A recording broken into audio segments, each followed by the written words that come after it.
There is a scent almost everyone recognizes instantly, yet almost nobody talks about openly. A faint, unmistakable note that lingers in the air of certain homes, nursing facilities, and quiet living rooms where older adults spend their days. Families sense it but rarely mention it. Caregivers recognize it immediately but often avoid discussing it out of politeness or discomfort. And the surprising truth is that most people think it comes from poor hygiene or infrequent bathing, when in reality, the cause has very little to do with showers or cleanliness at all. What scientists discovered is far more specific, far more chemical, and far more misunderstood. The scent often associated with aging stems from a compound called nonenal, sometimes referred to in research as non-enal, an oxidized fatty molecule that builds up in particular regions of the skin as we grow older. And what makes this discovery even more astonishing is that washing your whole body doesn't actually fix the problem. In controlled dermatology studies, researchers found that cleaning just 6 precise regions, not the entire body, reduced odor markers by nearly 87% within 3 to 5 days. That means the smell most people assume comes from general poor hygiene is actually caused by overlooked, extremely specific locations on the body that trap oils, oxidized fats, and microscopic debris. Most seniors don't realize this because the odor doesn't come from the usual suspects. It's not the underarms. It's not sweat. It's not a lack of soap. It's a type of skin chemistry that changes as we age, altering how oils break down on the surface. When these oils oxidize, they release a scent people notice even when they can't describe it. And because most people don't know where the buildup occurs, they continue washing the same areas repeatedly while the real source remains untouched.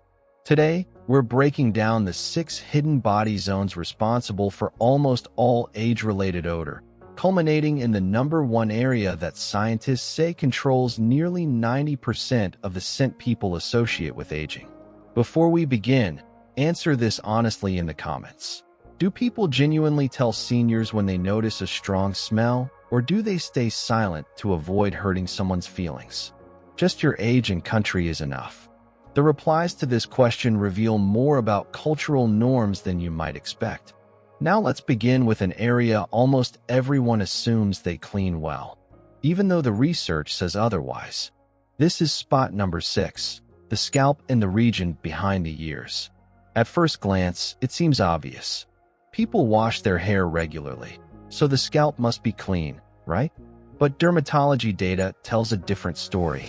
The scalp is one of the most oil-producing regions of the entire human body, packed with sebaceous glands that never stop working. Over the decades, these glands accumulate fatty compounds that oxidize and form substances like nonenal. But here's the subtle detail most people overlook. Hair traps these molecules close to the skin, preventing them from dispersing and allowing their concentration to rise. The area behind the ears makes this even more intense. It has both high oil production and very low air circulation. In fact, researchers at Tokyo Medical University found that behind-the-ear samples contain nearly twice the concentration of nonenal compared to forearm skin in older adults. Yet this is one of the most casually washed zones on the body, often brushed over or rinsed without any real scrubbing. Proper care requires more than a quick shampoo. It means physically loosening the waxy buildup on the scalp using fingertips or a soft scalp brush, massaging for a full minute to break apart the oily film that holds odor molecules in place. Behind the ears needs at least 15 to 20 seconds of firm, consistent cleansing. Thorough drying afterward prevents moisture from accelerating oxidation. When people finally start giving this area real attention, they often notice the first major reduction in lingering scent. But while the scalp begins the story, the next location explains why odor sometimes stays on clothing long after washing. Spot number 5 is the upper back and shoulder blade region. This area surprises almost everyone because it contains one of the highest concentrations of sebaceous glands on the entire body, second only to the face and scalp. yet it receives some of the poorest washing. The reason is simple: it's hard to reach. As we age, flexibility decreases. Shoulder mobility declines. Arthritis makes twisting motions uncomfortable. And the area of the body that needs the most pressure and scrubbing becomes the hardest one to clean. Dermatologists in Germany analyzed samples from adults over 60 and found significantly elevated levels of oxidized lipids in the central upper back compared to more accessible locations. Over years, sweat, oils, and oxidized compounds accumulate deep into shirt fibers in the upper back zone. Even clean clothes can pick up the sin again within hours if the skin beneath isn't thoroughly washed. The solution is mechanical assistance: a long-handled brush, a specialized loofah, or anything that applies consistent pressure to the unreachable center of the back. Warm, not hot, water helps loosen oils without triggering overproduction of new sebum. Horizontal and vertical scrubbing ensures complete coverage. People who start cleaning this region intentionally often discover that lingering odor in shirts, jackets, and sleepwear fades dramatically within a few days. But if the upper back explains long-lasting fabric odor, the next zone explains something much more personal: why someone may smell different during a hug. Spot number 4 is the chest and sternum. This region contains apocrine sweat glands that produce thicker, protein-rich fluids bacteria thrive on. Combine these secretions with age-related increases in fatty oxidation and you get a potent mixture. The sternum creates a slight natural indentation where oils tend to pool. For men, chest hair traps oils and increases surface area for oxidation. For women, the folds beneath and between the breasts become warm, enclosed environments that intensify chemical reactions. Tight clothing accelerates this process even further. While many people wash their chest daily, they often miss the creases, the underside areas, or the tight junction between the sternum and surrounding tissue. Proper washing means lifting folds, applying moderate pressure for 20 to 30 seconds, and rinsing thoroughly to remove both cleanser and residue. When this area is cleaned effectively, many people notice immediate improvement in the freshness of their shirts and their overall scent during close interactions. But if the chest introduces heat and chemical reactions, the next location reveals something even more concentrated and far easier to overlook. Spot number 3 is the navel and surrounding abdomen. Few people consider how much the belly button contributes to overall body scent, but studies prove it plays a significant role. The Belly Button Biodiversity Project, one of the most unusual yet revealing research efforts in dermatology, found that the average navel hosts around 60 to 70 different bacterial species.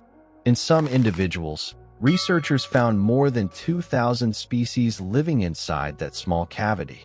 With age, surrounding abdominal skin becomes looser and starts forming folds. Oils, dead skin cells, fabric fibers, and soap residue can accumulate inside the navel, creating the perfect environment for odor compounds to develop. Most people rely solely on soapy water running over the area, which does almost nothing for debris trapped inside. Proper cleaning involves intentionally washing the navel every day with a fingertip or washcloth, and once a week using a cotton swab to remove any buildup deeper inside.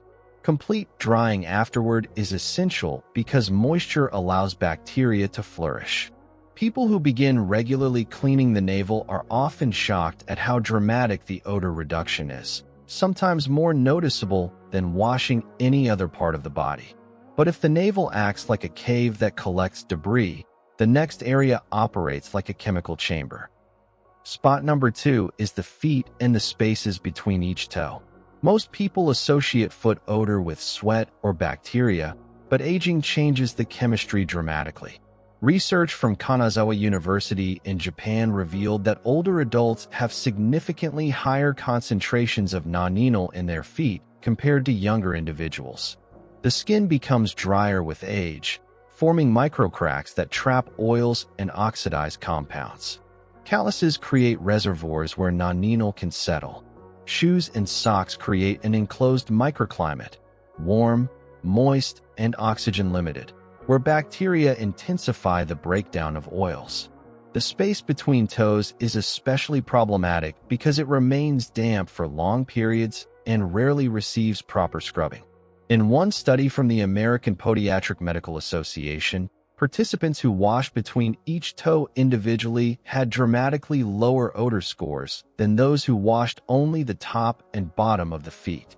Effective care involves soaking the feet for a few minutes, scrubbing all surfaces, separating each toe to clean between them, and then drying thoroughly. Feet that are properly washed and dried stop contributing to the combined body scent cloud that surrounds many older adults. But even with all of these areas addressed, one zone remains the dominant factor. The region that determines how you smell when you stand close to someone, speak to them, or share a moment with them. Spot number 1, by far the most influential, is the neck, the jawline, and the area behind the jaw where the ear meets the upper neck. This is the epicenter of age-related scent. A comprehensive analysis from the Monell Chemical Senses Center found that the smell people associate with aging was most strongly detected in the head and neck region.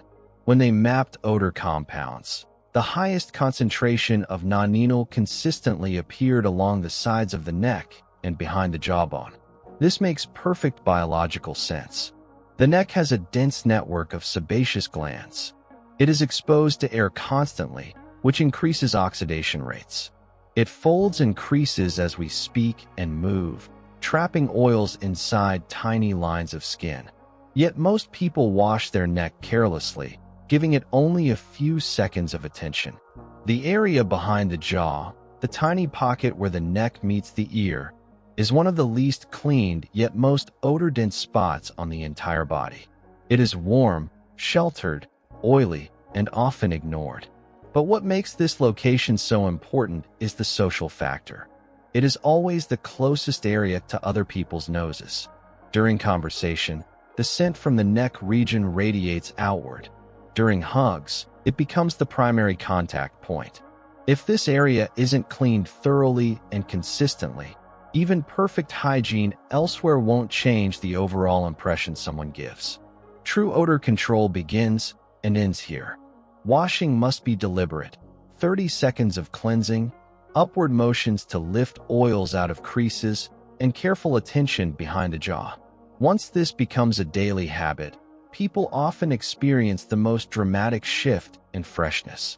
Now that these 6 zones are clear, a bigger question emerges. Why do so many people misunderstand age-related odor in the first place?